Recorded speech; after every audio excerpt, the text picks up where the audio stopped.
Hey everybody, welcome to SAZ. I'm Suleiman, and today we'll be talking about financial literacy.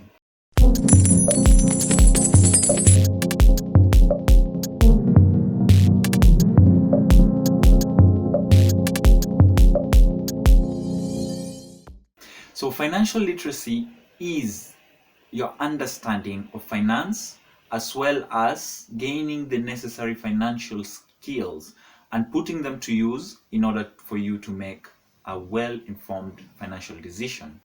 Now, financial literacy will help you in almost everything that you do, because at the end of the day, every day we touch money, we spend money, and maybe we earn some money. So your interaction with money will be directed by your level of financial literacy.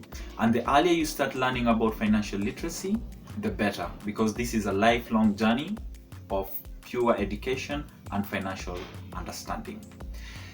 So, me working as a micro, small, and medium-sized enterprise consultant at SAZ, we started noticing that there is a problem in our society.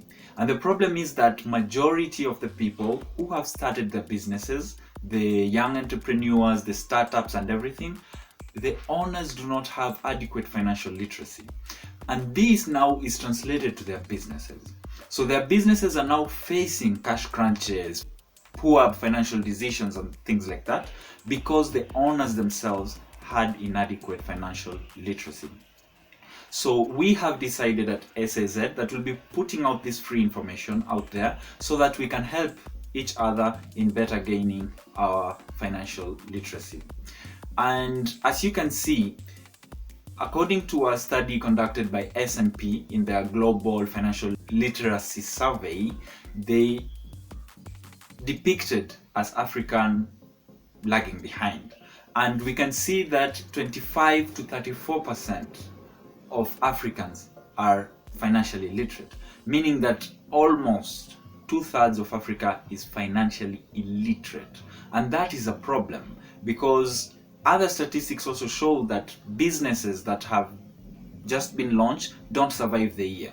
90% of businesses actually die in year one. And I can attribute some of this to the lack of financial literacy. So why is financial literacy important to you? So financial literacy allows you to now make better decisions. That's the first thing. Imagine yourself, you don't have any money right now, and maybe you need some money for food. So what do? Do you take your app and ask for a loan? Do you ask family and friends? Or do you, I don't know, walk into a bank and ask for money? Or do you work somewhere and earn money? So all these, depending on your literacy level, you'll know which one to pick. So if you're going to these mobile apps for loans, or you're going to a Shylock who will charge you 30% per month for a loan, then that means that there is the need for you to understand financial literacy in order to make such decisions in life. The second thing that financial literacy helps you is building your future. So your future is built today. There's no way around it. When you start building your future today, that's when you can realize it in that future. And financial literacy will help you now do that with simple things such as savings, understanding concepts such as the time value of money, compound interest, risk management. Those are things that you need to understand in order to secure your future. The third thing that financial literacy actually helps you with is better money management. And money management is equivalent to you budgeting, forecasting your income, putting aside savings, and dedicating your money where it can reap you the most benefits. So after looking at those, what are some of the consequences of poor financial literacy? So the first thing is poor decision making. Remember that example I was telling you, you don't have money and you have these options. So you will be more inclined, for example, to ask for those loans that are high interest paying, so that you don't have to ask your relatives, you don't have to ask your friends or family, So that's a poor decision making, because if you are asking for money that is not generating more money and you actually pay 30% interest on that, that's a poor decision. And that's because maybe you are lacking financial literacy. The second thing is that if you don't have proper financial literacy, you'll be living in a rat race. And the rat race, I think it's Robert Kiyosaki in his books, one of his books, I think, that I learned about the rat race. The rat race, in a nutshell, is you go to work, you work, and it reaches the 22nd and you're asking for an advance. It means that you didn't manage your salary well, so that you're asking for the next month's salary now. And that's a big problem. So living in the rat race is a big problem, and we're having it everywhere where we're going, and we need to address that. The third thing that the lack of financial literacy will bring you is the pressure to meet your financial obligations. It will reach a time whereby you're stressing about your rent, your child's school fees, your business taxes, your business premise rent, and stuff of the sort. So every month you're in this constant cycle whereby you can't meet your financial obligations, and this is stressful for you and it's not healthy. At the end of the day, what we want is, we want you to prosper. We want you to make the necessary changes in your life in order for you to be financially literate. So how can you get financially literate?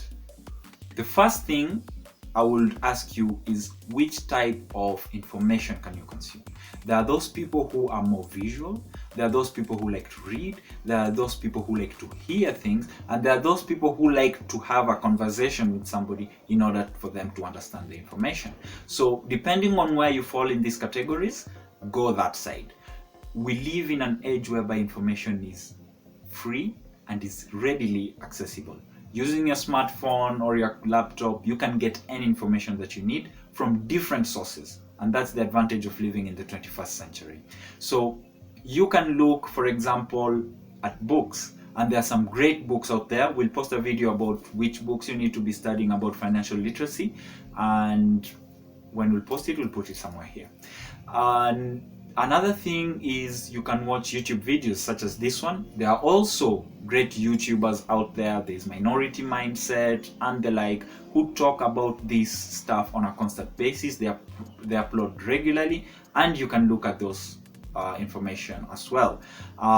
You can also look at podcasts, hear them, and there are some great podcasts out there that are really short, and maybe you're driving and you can just listen one or two podcasts about financial management, personal development, personal finance, and stuff of the like. So at the end of the day, the sky is just the limit for you. You need a conscious decision to be financially literate, because this is the backbone of money management, building wealth, and becoming successfully money-wise.